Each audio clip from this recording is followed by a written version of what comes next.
feel like Yoda's Death Rattle is the RuPalp's Podrace punk band name. Like if we were to start a band, it would be called Yoda's Death Rattle.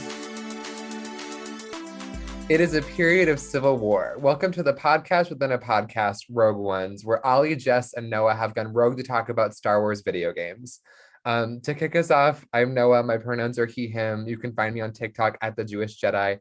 And our opening question thing is just, what was the first Star Wars video game you ever played or have significant memories with? For me, that is the original Lego Star Wars game, the one that was just the original movies. And my fondest memory of that by far is all of Yoda's death scenes, because he makes us horrifying cry every time, and it's so fucking funny. You know what I hate is the fact that I was also going to say Yoda's death rattle is my memory. I guess I will go now. My name is Ollie. My pronouns are they, them. You can find me on social media at Ollie Fresh with a PH. And the first Star Wars video game that I really have deep memories with was Lego Star Wars. Same game as Noah.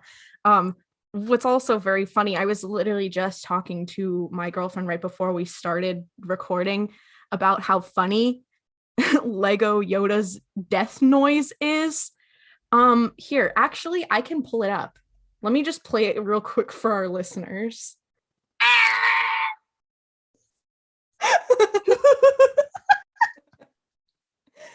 Period. My favorite video of the Yoda death rattle is the one where he's on a tractor and he rides the tractor into the swamps on Dagobah and just explodes.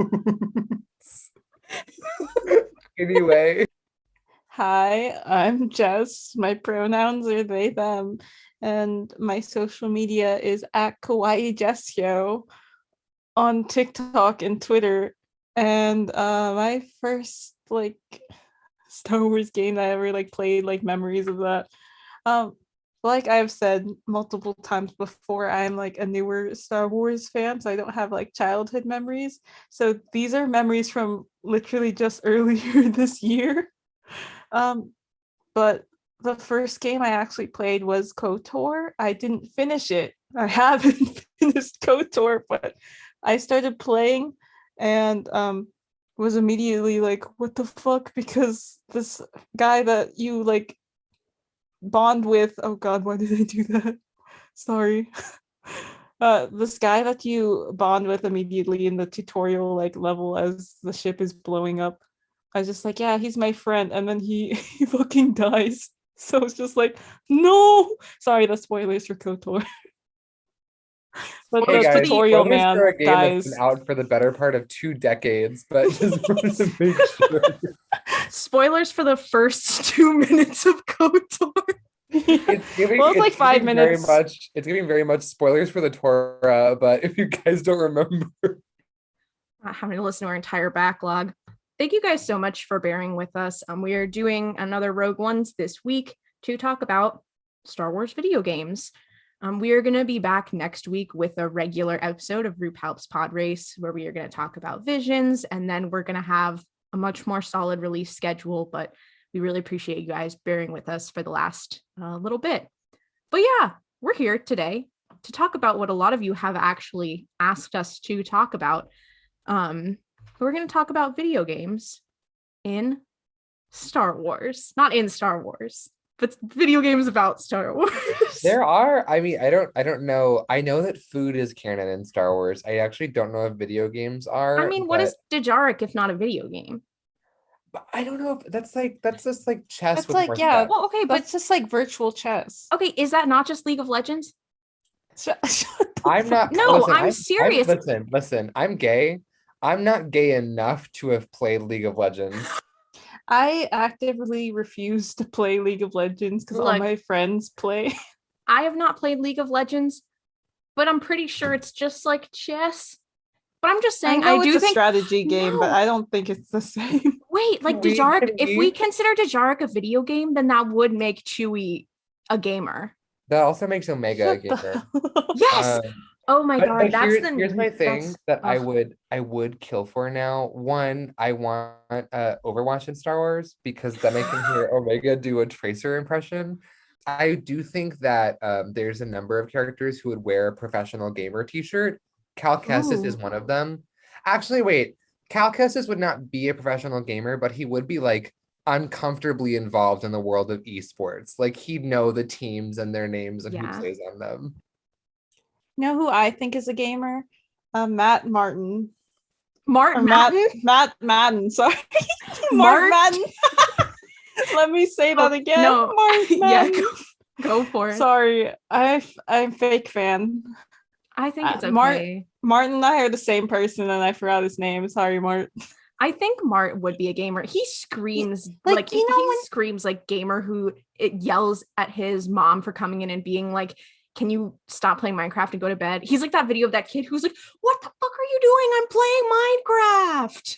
He's also like when they're first introduced to him, I'm pretty sure he's like looking at some other like kind of thing, but it does kind of look like he's playing like a video game, to be honest, when they first meet him. I think also we are missing out on the fact I do think that had Anakin Skywalker not been a Jedi, he would have been a gamer.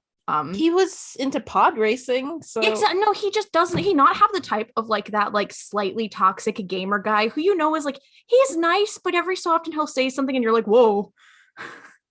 I do love the idea of keeping this, except for Padmé is still a senator and Anakin is her professional gamer boyfriend. Like they go back to Naboo for like a family dinner and they're like, so Padmé, what does your boyfriend do for like a living? And she's like, he is a professional Twitch streamer. I do like the idea of him being a Twitch streamer and Ahsoka stream sniping him. I think that's okay. Also the idea of like Dooku hounding his comment section and like just being like, you suck, noob, get good. And Anakin, that's what causes him to go to the dark side, because Palpatine was like, Dooku, you need to go harass him in his Twitch. You need to go troll this boy, please. Yeah. But I'm pretty sure actually in Thrawn Ascendancy, like on Chiri's little iPad, that she has like little iPad games, except she uses like the blocks or whatever to like make pictures instead of actually playing the little games. She has games on her iPad, on her Questus. My concept is that all the, you know how all the clones have those pretty little data pads that they carry around? I would like to propose that they don't have any actual information. They're just all playing Frogger. Like that's all that they're for. And they're constantly carrying these into like literal war zones to play Frogger. So funny. I do believe that Cody is a Candy Crush player, like a mom who That's plays Candy Crush. He's gone through the whole game twice. Yeah, he's the person who, like, I don't know if you guys remember, there was this story a while back about this woman who was like an older woman and she finished all of Candy Crush and emailed the developers and was like, can you please make more levels? And they were like, oh my God, how did you get this far? That's Cody. Literally. I do want to pivot onto just to set some stuff up of like, so I've played a lot of Star Wars games because I just play a lot of video games in general, outing myself as a hashtag gamer, but that's GAYMER. I did play Fallen Order, but the first game I played other than Lego Star Wars was the Force Unleashed games. Have either of you played those? No. Okay. I have not, but I know a little bit about it, so please go on. So here's my thing about the Force Unleashed games. Sam Witwer is a wonderful voice actor, just not here. He spends the better half of these two games like grunting an uncomfortable amount of times. I don't know why, but every time he takes a hit, literally he's like, ah, like he like yells at like the slightest movement, and it's the funniest thing in the whole fucking world. And in the Force Unleashed 2, there's cheat codes for that game, and the cheat code for the clone or for the Stormtrooper armor that you can wear is TK421, which is Tarkin's boyfriend from a certain point of view. Like literally that, and that game came out, I believe, before that book did. I actually don't remember, but I'm pretty sure it did. And you can put that in and have it there. And also, there's Boba Fett armor in the second Force Unleashed game, which makes me feel insane because you can run around in Boba Fett armor with 2 lightsabers and Force sensitivity. I need to count Ollie for a second because they did know that Sam played Starkiller. It's okay, Ollie, because I didn't know either. Well, because here's the Look funny at his thing. character model. There's the funny thing too. Well, that's the thing. Who do you think I am? Some sort of gamer who plays decanonized game? I'm just kidding. Obviously, there's been a lot of discourse about this actually lately, is like the value people put on Legends stuff, because obviously there are a lot of like deep Legends fans who can be really toxic, which I think is the case about anything. But specifically, there are a lot of like Star Wars Legends fans who are pretty toxic. And it's like, oh, you're a Revan fan or you're a Starkiller fan, like you must be toxic. That's obviously not true. Like there's plenty of people who have such a deep connection to these characters, and good for them. Like I'm happy that they do that. I think it's unfortunate that a lot of those characters have been twisted into a sort of toxic like red flag. But good for you if you stand them. Also, I do think I have just been confronted with the fact that the idea of people being like, yeah, we need a Starkiller show and have him played by Sam Witwer, and he shows up and someone's like, dang, you sound just like this one Sith Lord. But specifically after he got his legs cut off. I can't. The sentence that just entered my brain was like, yeah, his voice changed. He got neutered. That happens. It's called bottom surgery. I fucking hate you both. Here's my thing too about Starkiller not being canon. I love the character, I do, but it's for the best because he's so insanely stupidly written. Like this man fully is like, yes, I have all the dark side force abilities. No, I've never trained with any of them. We exist. Like the last level of that game, spoilers for the Force Unleashed 2, does have you fighting like hordes of ice zombie clones that you then have to throw at Darth Vader. That's my rant about that game. But also, wow, I can't believe Starkiller is a boy boss. Good for him. I agree. I do believe that Starkiller is a boy boss. From what little clearly I know about him, he does fit all the boy boss criteria. He also just yells a lot, so we have that. See that, like, that's boy boss criteria, boy boss behavior. Here's the thing. I would actually buy that Kylo Ren is more closely related to Starkiller than he is to Leia or Han, based on the sheer amount of uncomfortable grunting he does when he's upset. No. I guess, do we want to talk about some of the other games? Yeah, of course.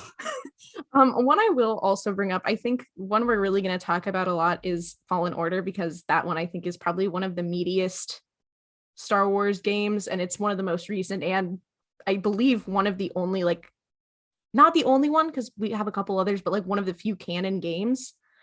I believe the only other two canon games right now are Squadrons and Battlefront.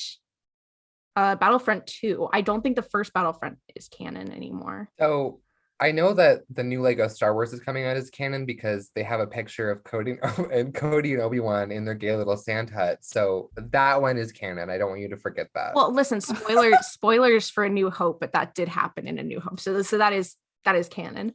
Yeah. But what's cool, I did want to highlight, I won't talk too much about Squadrons because I know it's like a pretty niche. It is a flying game. It is canon, and I have played it because I have a deep appreciation for flying simulators. But I do want to let you guys know, as my pitch for it, it's really fun. It has good controls. Hera Syndulla is in it. Wedge Antilles is in it. It also does have a gay character who has a partner. He is an Imperial, so that's fun. However, it does also have a non-binary Mary Allen who uses they, them pronouns, played by an actual non-binary person. So, and they're a pilot and they are force sensitive. They are very epic. Anyway, that's my little pitch for if you want to play Squadrons, I recommend it. So here's the thing. I downloaded Squadrons a month ago. I opened it, I played the first level, and then I put it down because I was like, never mind. I have just been convinced to play the rest of this game based entirely on the things you just told me. Like, because I'm not really into flying sims. Like, they're not my thing. But I will play it to see Hera Syndulla show up. Yeah, she's not in it like a lot, but she is like a quest giver. So you do like interact with her a pretty decent amount. Oh. And like Wedge is there, and Wedge shows up and he's like, yeah, Hera is whatever. And he's like talking about her. And I'm like, oh my God, Phoenix Squadron, you're here. I love fucking Harrison Dula, Quest Giver. That sounds like such a good title. Quest Giver Syndulla, my Quest icon. Giver Syndulla. Yeah, but Squadrons is pretty cool. I think it has its limitations, but also I think we do need to keep in mind it is primarily a flight simulator. I think for what it is, the dialogue is really charming and the characters are very fun. Like, I genuinely do think it's a really like cool addition to the Star Wars universe, and I'm excited to see them like branch out and make different types of games. I know that, flight sims, that's certainly not a new thing for Star Wars, but one that's like this in depth, I think, is really cool.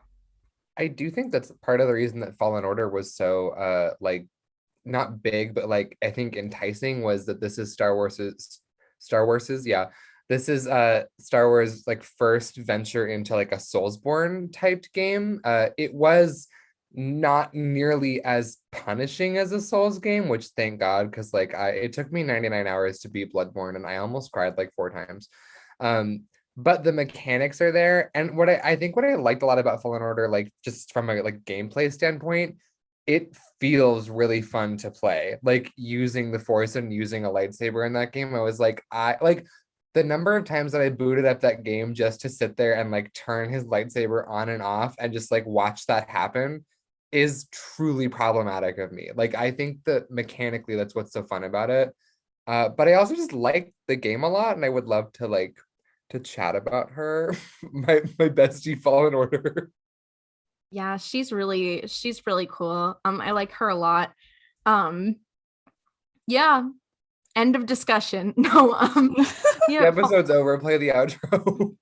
What I do really like too about Fallen Order though is it really does feel like they understood what people wanted in a Star Wars game.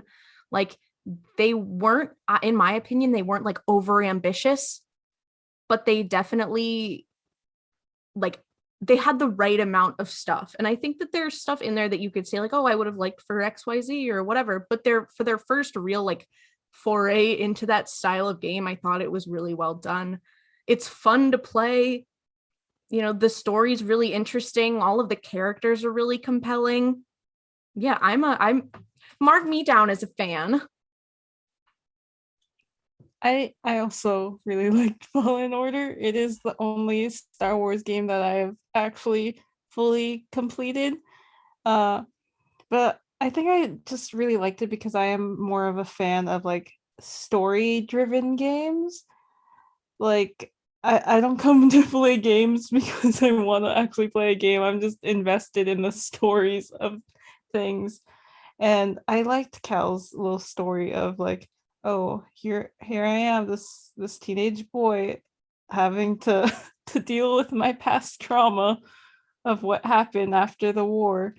And I also really like the characters. They felt very fleshed out and actually like people to me.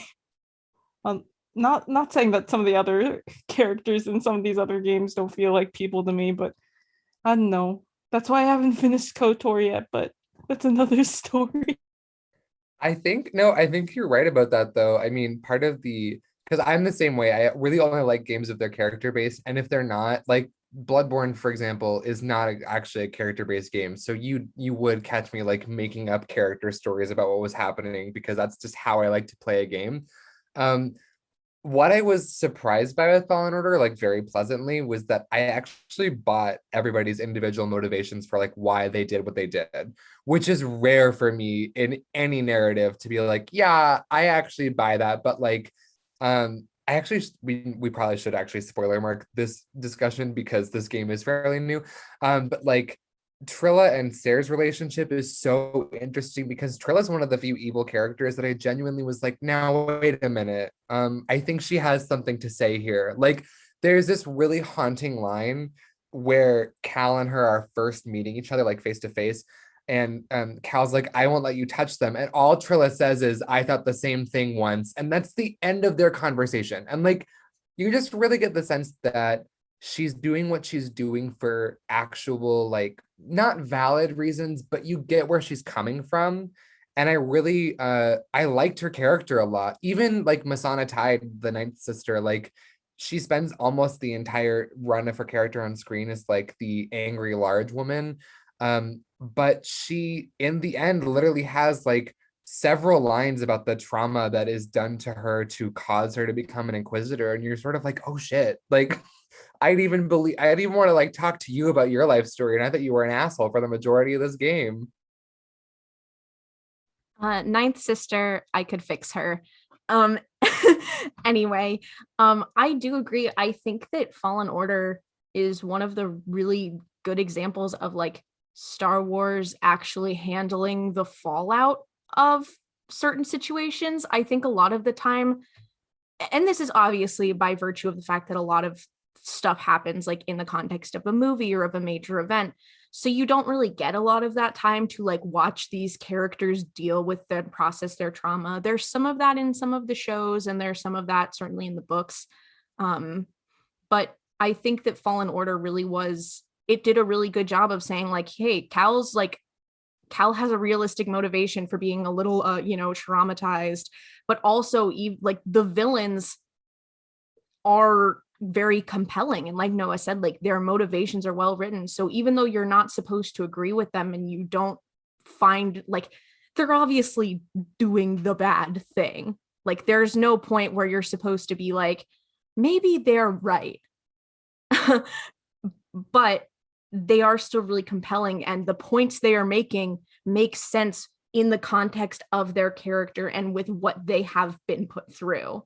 I think that is like really stands out with Trilla, because at no point am I like, oh, Trilla's maybe secretly the good guy in this, but I am like, she is a poor little meow meow. No, just /J. I'm just the way kidding. I knew you were gonna fucking say that. Listen, I feel like Trilla is more of a poor little meow meow than a lot of other characters. I don't think that she fully fits the poor little meow meow criteria, which we've talked about before.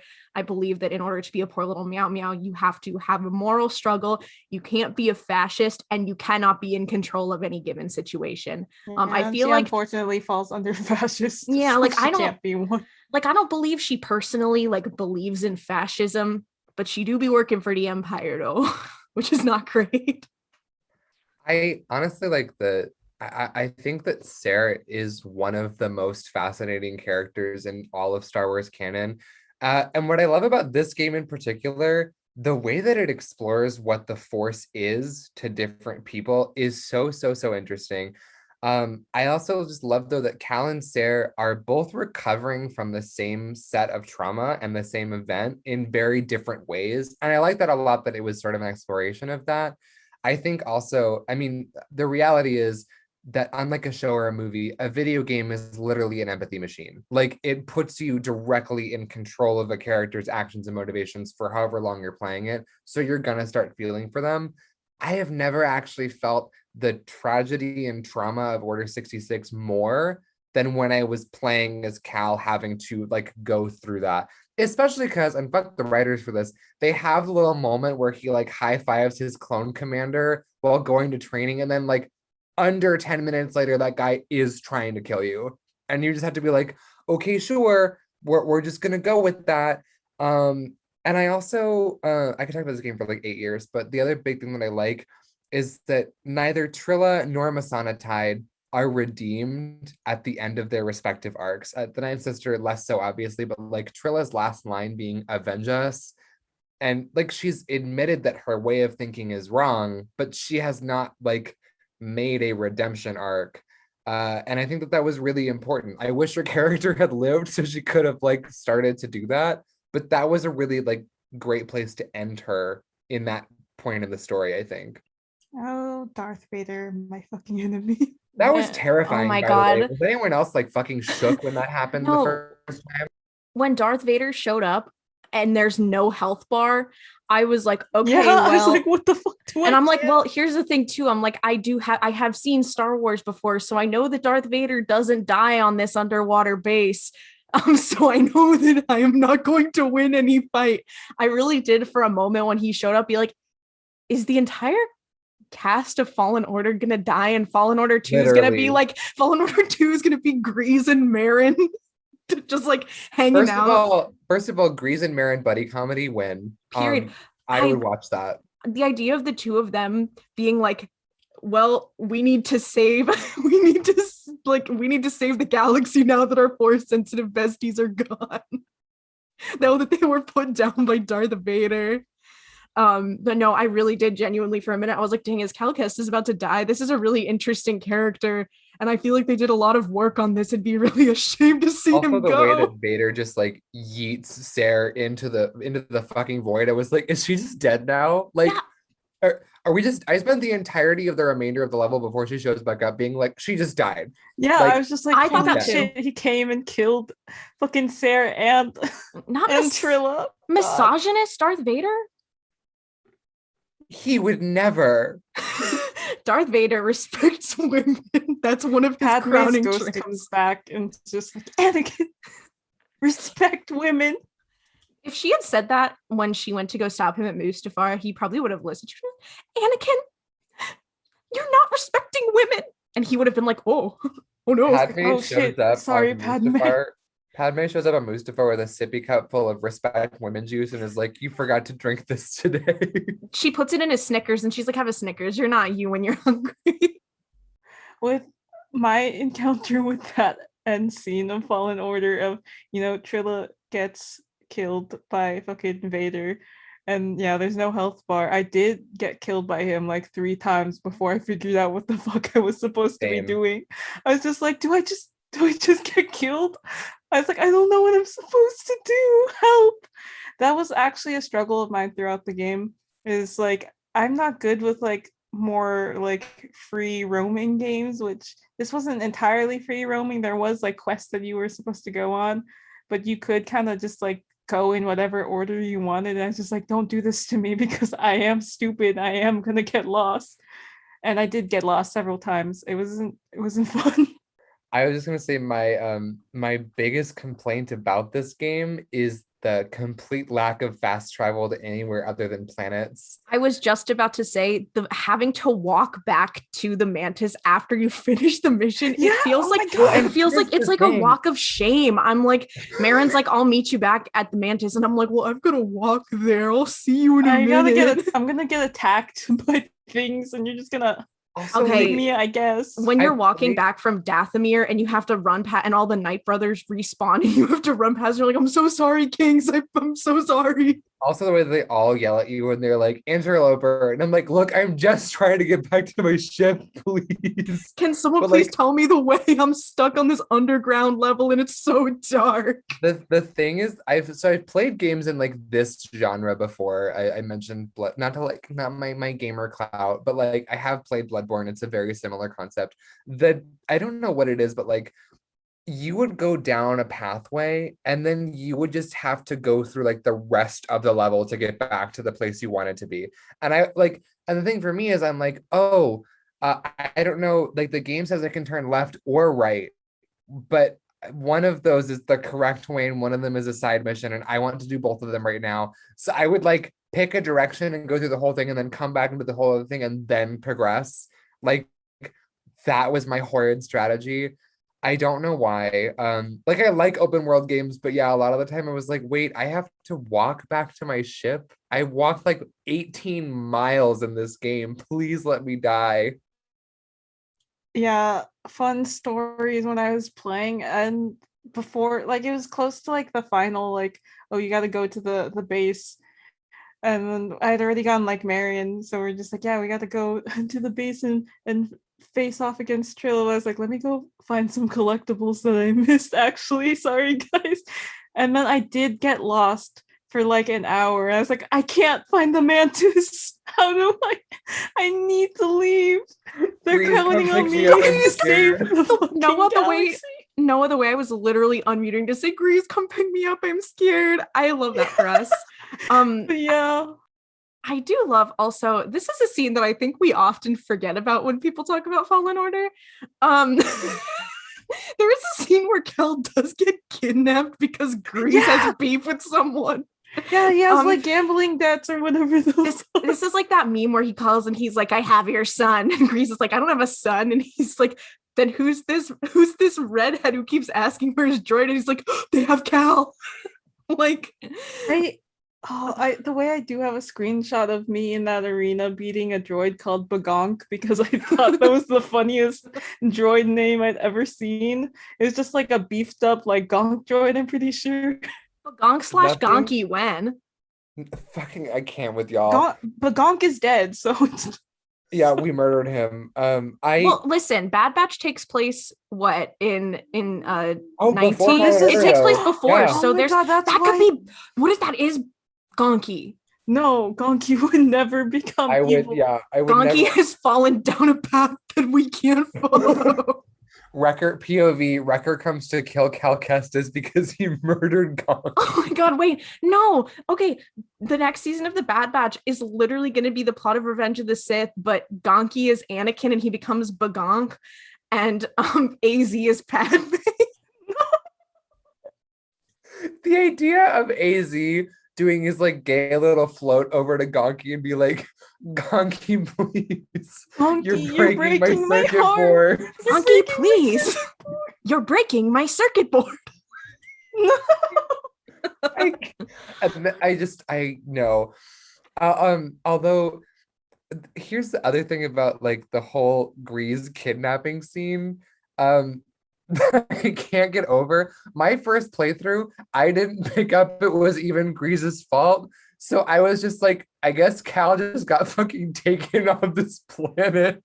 And also, nothing brought me more joy in that game than when you'd walk in somewhere and the bounty droid would be like, end of the line, and I would just sprint away from them. And they would just stay in that little room, and I was like, okay, bye, I guess. There were a lot of moments in that game where I was like, I don't really know what to do about this, so I'm just gonna run. Which is the reason why when that Darth Vader scene happened, I was set because I've been running away from things this whole game. The only thing that I really wish, like from a gameplay standpoint with Fallen Order, is that your skill tree was finished before like the last mission of the game. Because it's when you finally upgrade like everything, it's so fun and the combat's so much fun, but you get it for such a limited time, which I think is fine. But I would like to see like they are developing a Fallen Order 2. That has been confirmed, and they did say like the Fallen Order, like I don't remember exactly what it was, like the Fallen Order series or the Fallen Order franchise, I think. So they're making like, if not one sequel, perhaps two. But I do think it's like in the next one, hopefully we'll get to see a bit more of like your end game stats earlier on. The other thing is I would have liked the final mission to be at least replayable. It's one of my biggest pet peeves in a game when they're like, this is the last mission, and then you do it and they're like, okay, that's it, you're done now. Because that level is honestly so much fun. And I dreaded going into it on my second and third playthroughs because I was like, wait, I like this part. And I only get to do it one time, and that makes me upset.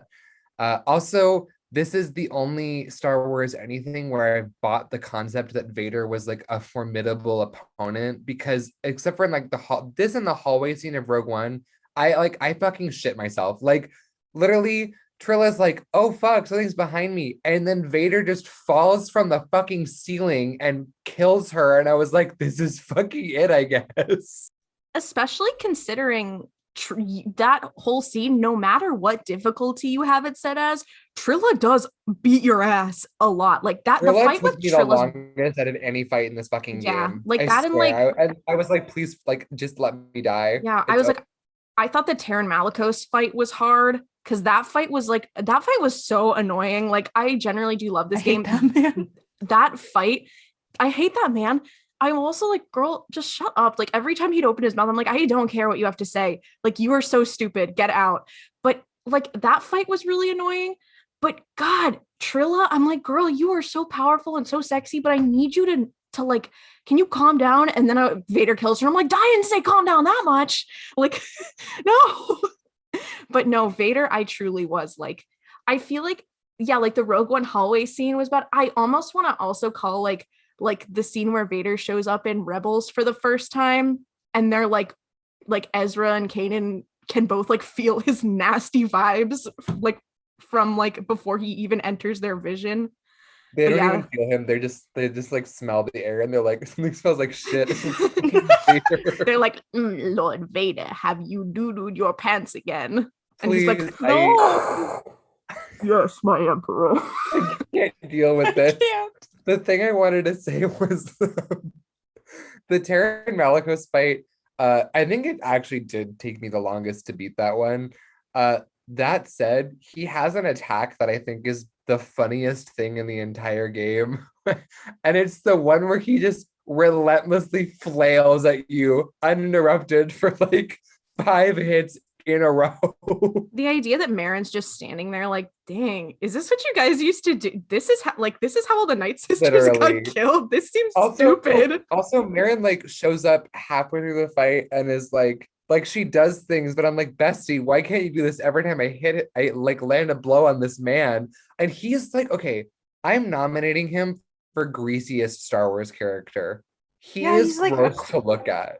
No, you know he smells. I often like, call Palpatine and like other like older like gentleman characters like crusty old men, but like Terran Malicos literally is a crusty old man. Truly crusty.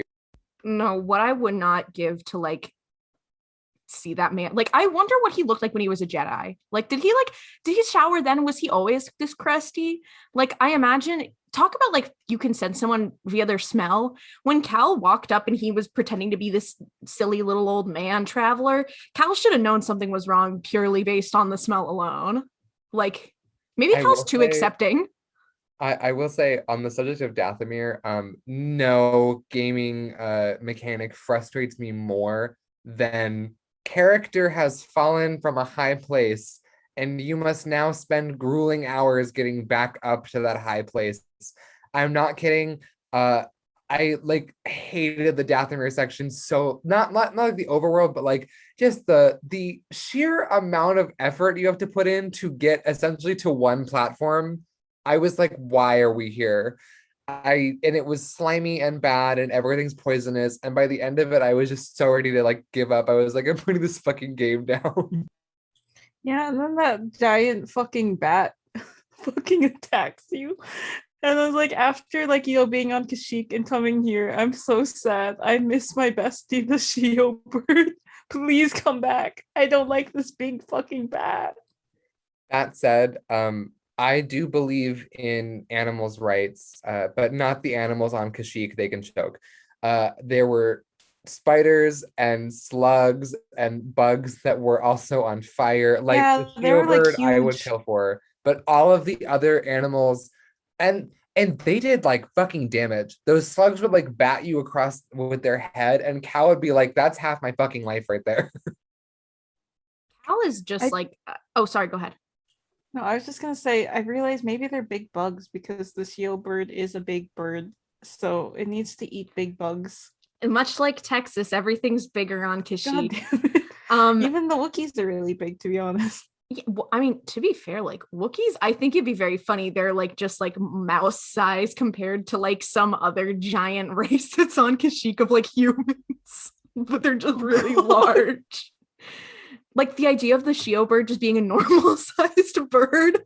The Shio bird is like someone's parakeet, and they're like, Jimmy's really getting up there in the age years, but he fell on something sharp the other day and then pulled it out like a good one. On the subject of Wookiees, we do need to talk about Fallen Order's fur textures. Yeah. Because they're fucking bad. Look, here's my thing. Fallen Order Wookiees versus Rebels Wookiees fight. Honestly, like Jaro that's Tapal. Oh no, He's very shiny. Jaro That's Tapal, not a good thing. Listen, Jaro Tapal, my friend and me. Here's my leave Jaro Tapal's mange alone. Listen, that's my theory, is that Jaro Tapal just had mange, and because he was at the Jedi Temple and Lasan did not participate in the Clone Wars, Jaro Tapal just couldn't go there to get his special shampoo to cure his mange, so they did shave him, and he was like, "That's fine. This is who I am now." But who held down Jaro Tapal and shaved him? Yoda and Mace Windu, I guess. Yeah, Plo Koon probably helped. I mean, here's but here's my pitch. I have 2 very quick ways you could make Jaro Tapal like infinitely better. 1, hairier. Give him actual fur because he did look like a naked mole rat. 2, make his eyes a solid color because every Lasat we have seen, all of which are in Rebels, do have their eyes being like a solid color with like pinprick pupils. Make Jaro Tapal's eyes like that. Fixed. You're done. I got you covered. You don't even have to add like realistic good looking fur.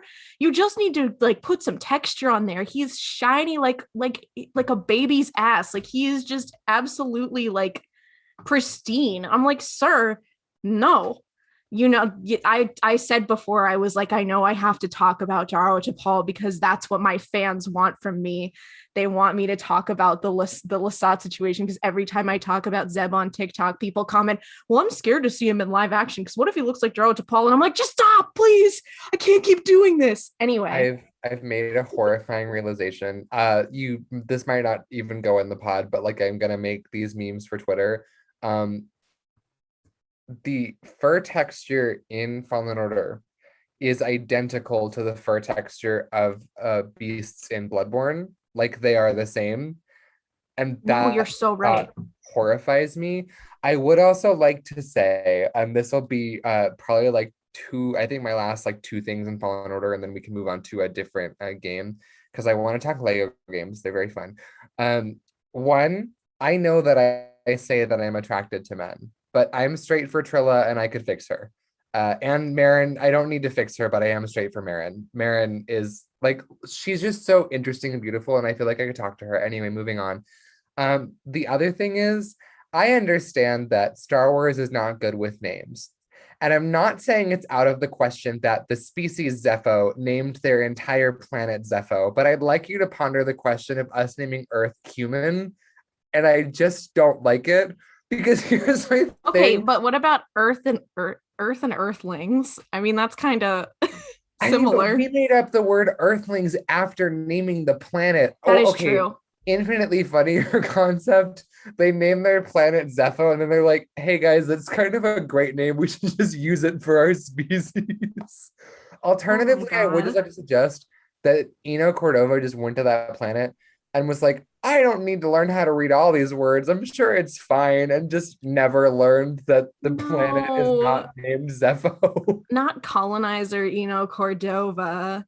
I mean, I do feel like he would own a t-shirt though that says like, leave only footprints, take only memories. Oh, 100%. You know, he got one for Seer, and she was like, wow, thank you.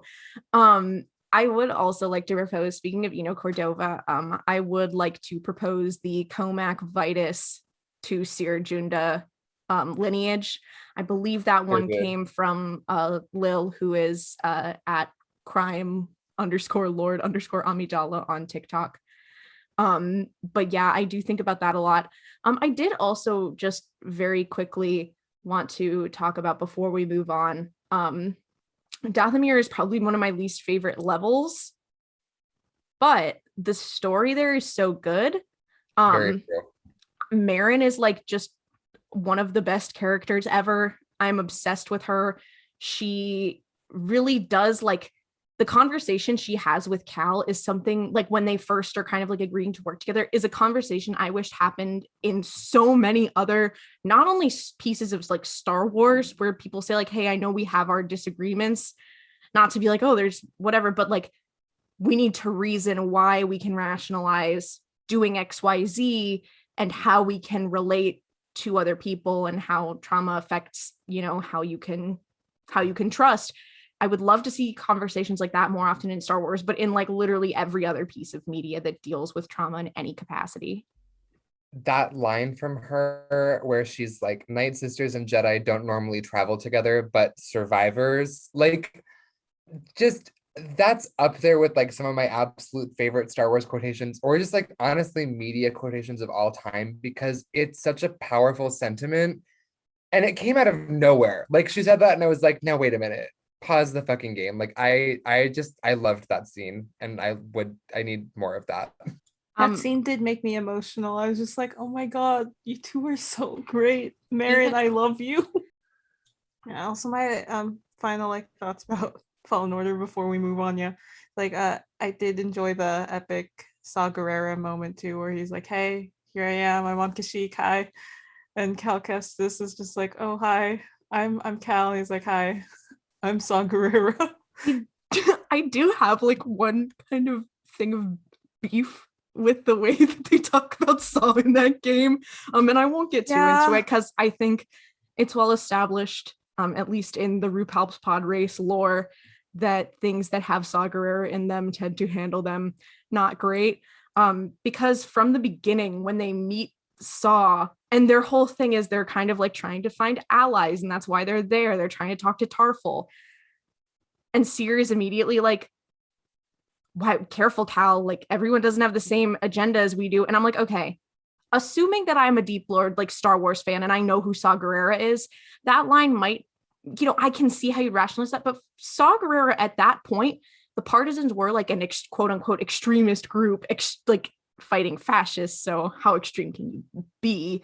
So that was a little weird. And I'm like, so like they had been a little like more extreme than the Rebel Alliance, which was barely like non-existent at that point, but they hadn't done anything to warrant Seer's reaction to them like that. Yeah, obviously. And then when Saw does end up leaving Kashyyyk because he's like, yeah, this is kind of like fucked up, and I really like, I'm here with you guys, but I've got like others, like all of these places are depending on me. I gotta go. It's like, oh, see, I told you, Saw Gerrera sucks, and he left. But I do like Cal being like, I like him. No, he's pretty epic. Like, screw you guys. I like him. He's cool. The thing about Saw in this game that I sort of forgot about was that whole introduction, which is made even weirder when you can, like, Sarah's like, I don't know if they have our agenda. And I'm like, and what agenda is that, Sarah? Saw's mission to free Wookiee slaves from a fucking factory? Is that what we have a problem with on the Mantis? Is that the issue we have? Not neo-lib Seer Junta. No, I don't mean that. I do believe that Seer is very cool. Once again, that just falls into that same sort of issue, because the same thing happens in Rebels when Hera and Kanan are like, it's good, Ezra. Saw Gerrera is kind of a bad guy, so but he's not the Empire, and he's fighting with it. And I'm like, these two realistically would never say that. I know that Disney's just saying, hey, careful, we can't agree too much with the radical. I know there's more to it than that, but not really. But no, that being said, I do really like Saw Gerrera in this game. I think it's really cool to see him like in his prime doing his thing. Like, that was very charming and very exciting. And it was cool to see him be like, this is my bestie, Tarfful. And also like seeing the partisans too, like all of the side quests in this game are like really interesting, and all of like the little lore pieces. Like there's a person who's like getting their child away from like bad things, and then they go and join the partisans. And it's just, I just love Fallen Order. Like it has so many cool little flavor like text, but you don't need to read that to enjoy the story. It's just very, very good.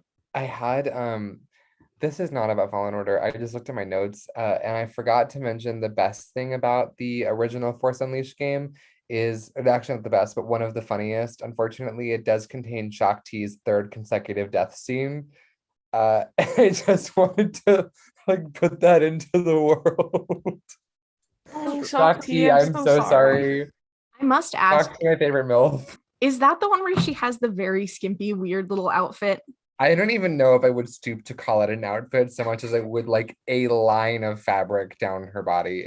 I'm like, he would never wear this. Like, I mean, to quote like Jane Lynch, I believe, said this, like, as a feminist, I am disgusted, but as a lesbian, I am very enticed. I do hate that outfit, and I hate the objectification of women, but like normally outfits like that, I'm like, ew, that's so gross. But I'm like, mommy, sorry. No. Okay, so moving on to the Lego Star Wars games. I don't have much to say about Lego games. They're fun. I think the best part about them is that up until very recently, they contained zero voice acting. So they had the funniest death scenes in all of Star Wars.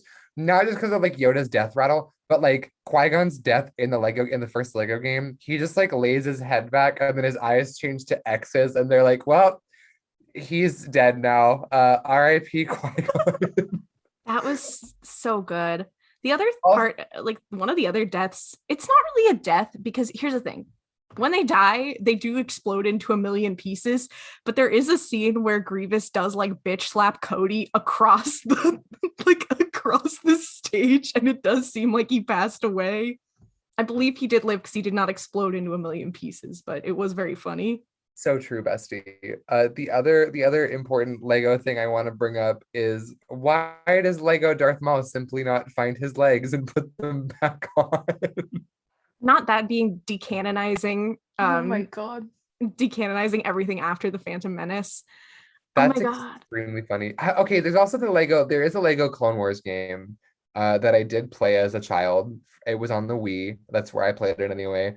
I think the funniest thing about both of those games is that in Lego Star Wars you can unlock the Force Ghosts as characters, but none of the enemies in the game react to Force Ghosts, but the ghosts can still kill people. So you can just walk through a level and murder everyone and nobody reacts the entire time. That's so funny. I also just love their little chompy claws. Their hands are really funny to watch do things on screen. Yeah, the Lego games have such a charm. Like, I remember probably one of the more recent Lego games I've played was Lego Star Wars The Force Awakens. That game is so good. Like, I love The Force Awakens. That game is just it's everything. It's like it has all the great parts.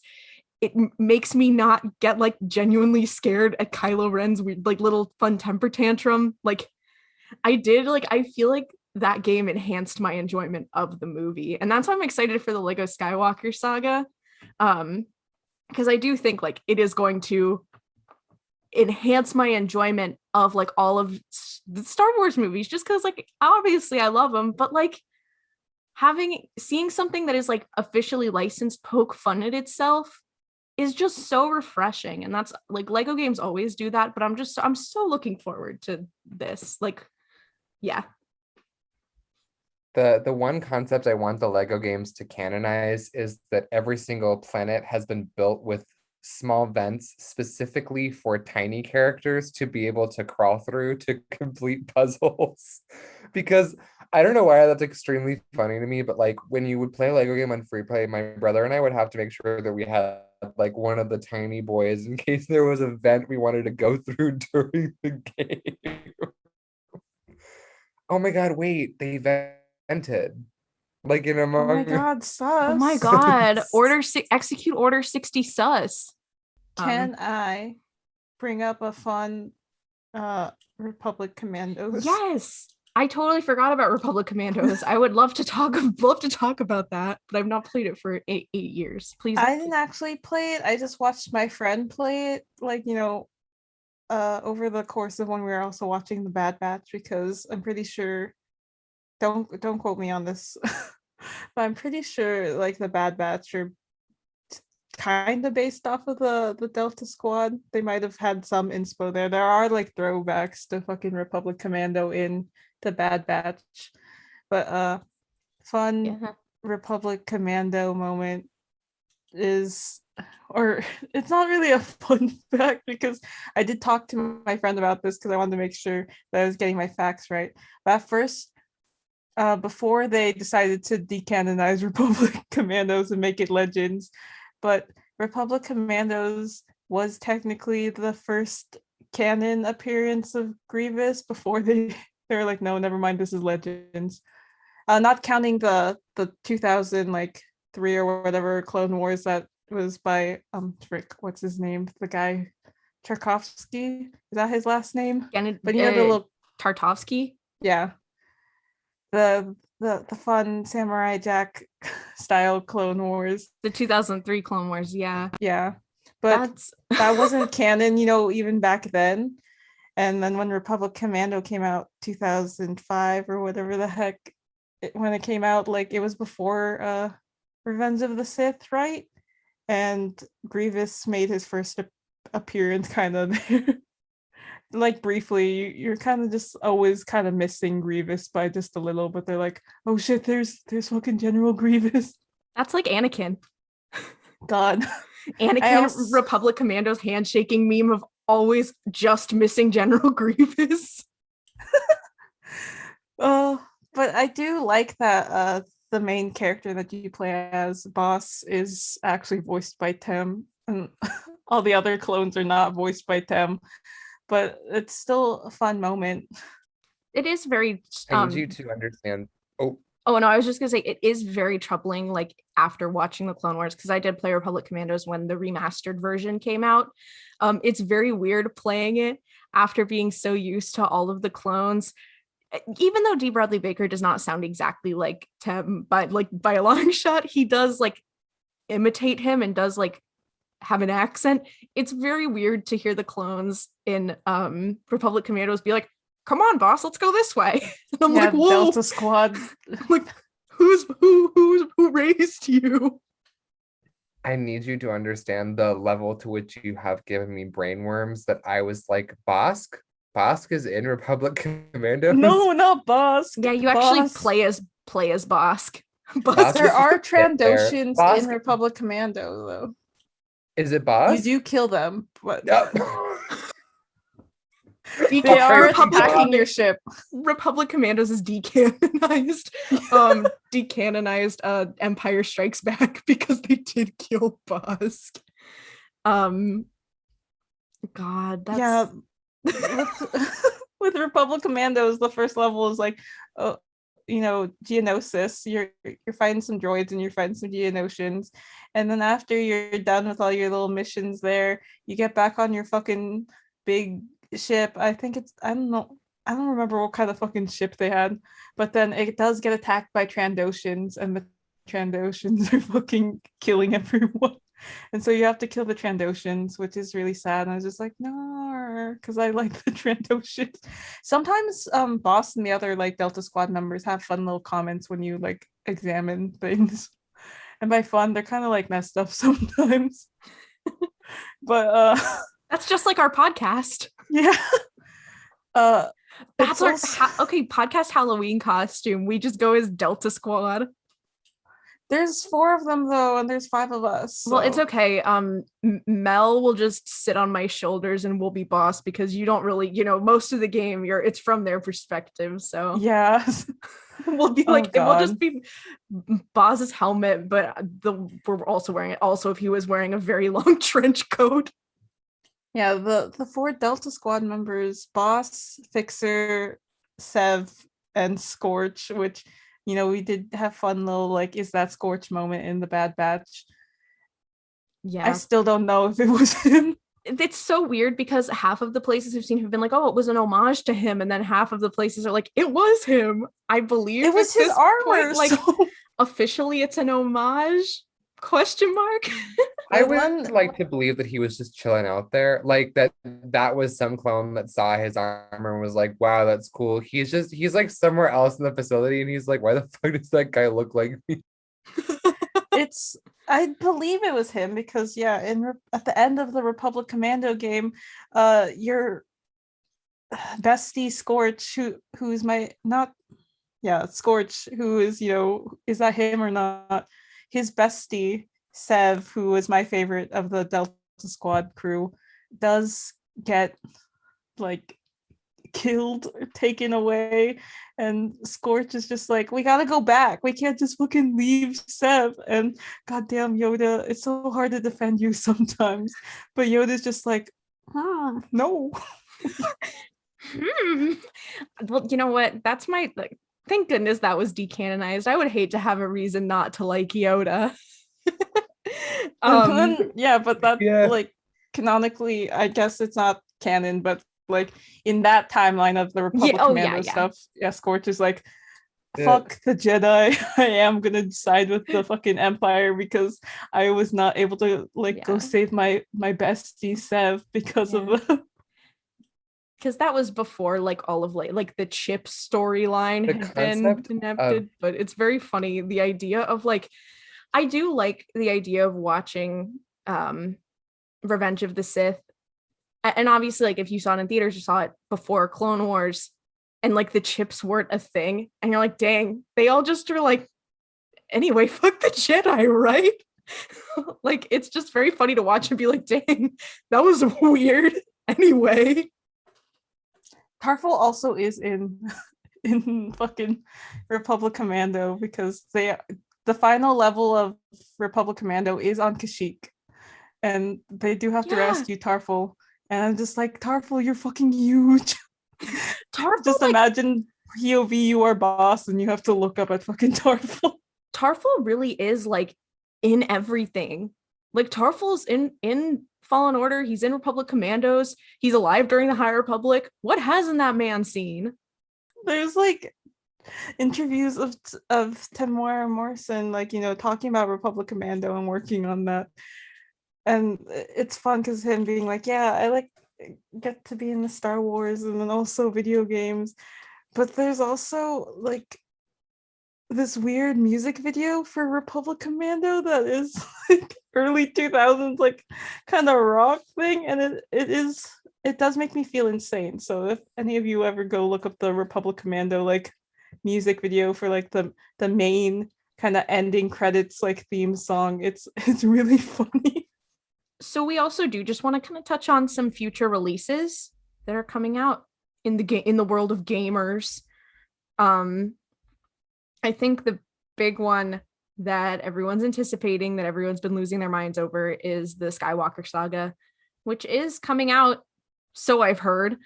I'm very excited for that, as we have all expressed. Lego Star Wars is very, very good. I'm excited to hear that new HD Yoda death rattle. Also, the trailer just looks really interesting. Like, I really do think, I know I already kind of talked about it, but I really do think it's going to renew like a lot of my appreciation and love for like the Star Wars movies, because seeing almost like a parody of itself, like making a parody of itself, is just very powerful to me. I do hope that they keep Yoda's death sounds. It would really disappoint me if they change them, but I want to hear him like yell and scream and also die when he falls off of a cliff. Wow, okay. Yoda just goes, Actually, they changed his death sound and said that it's gonna hit it like he falls off, and then there's an extended clip of him being like, nasty little toes, have I died from making a clap on Instagram? I did. That plays every fucked. time he dies. Yeah. Up, I have fucked.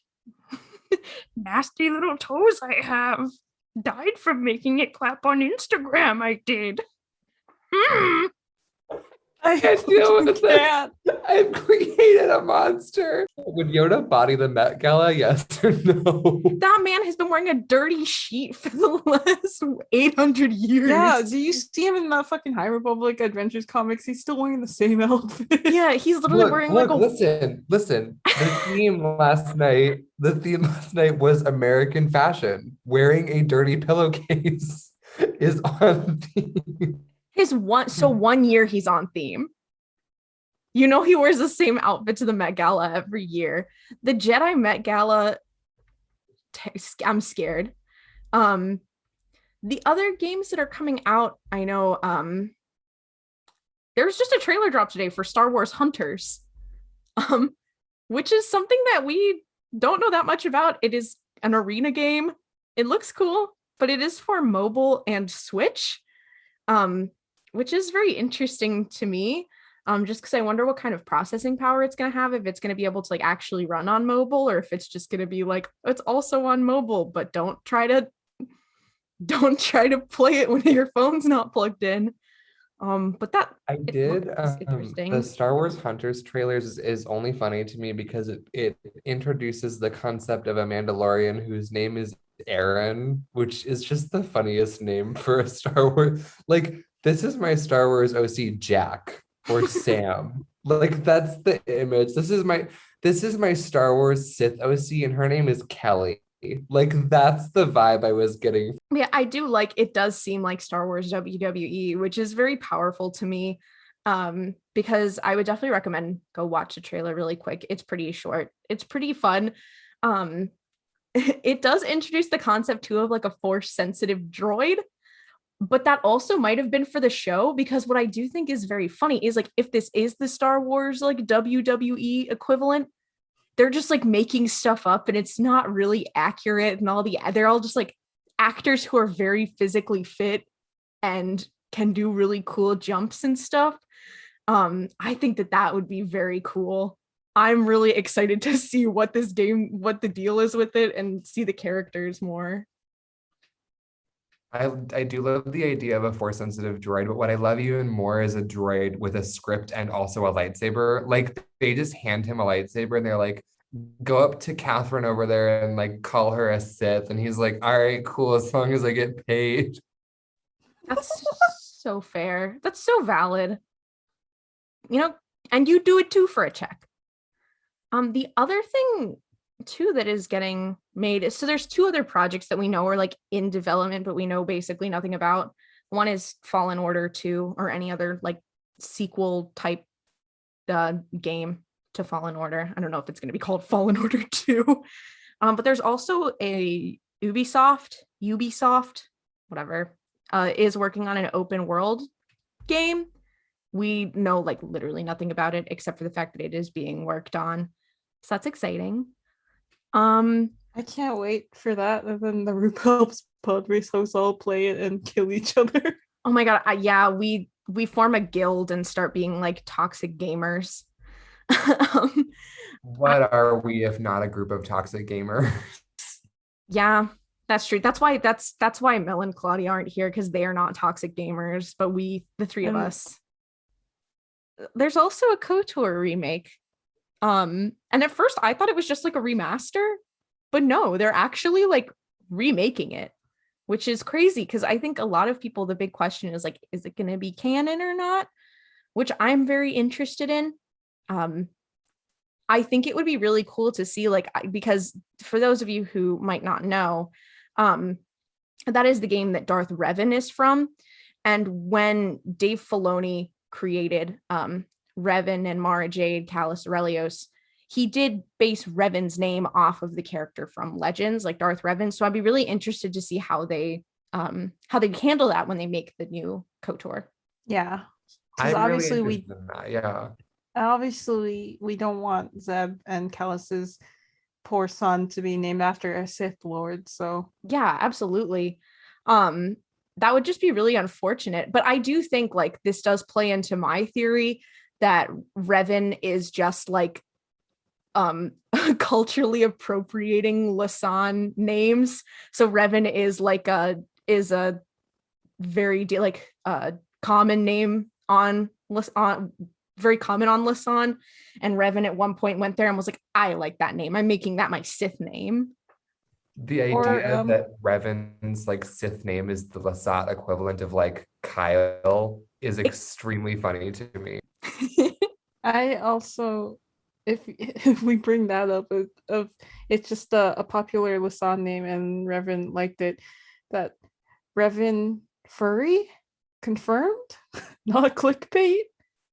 I don't know who's to say.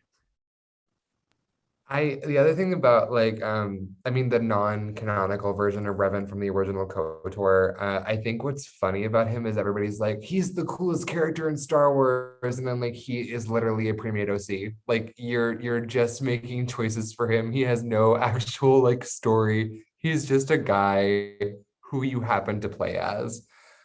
Which I find funny because people are so defensive of like the Revan character, and I'm like, who is that? I would like to propose that Darth Treya is a MILF though, and that's all I have to say on that game. I do have a question, because Revan is like, you can make Revan, can you not like decide what Revan's gender is? Yes, like, as someone who's played like an hour's worth of KOTOR now, and that hour's worth was me playing Sabak for at least 30 minutes and losing every single time. But gay people moment. You can choose Revan's gender in the beginning, where it's just like, Professor Oak from Pokemon, are you a boy or are you a girl?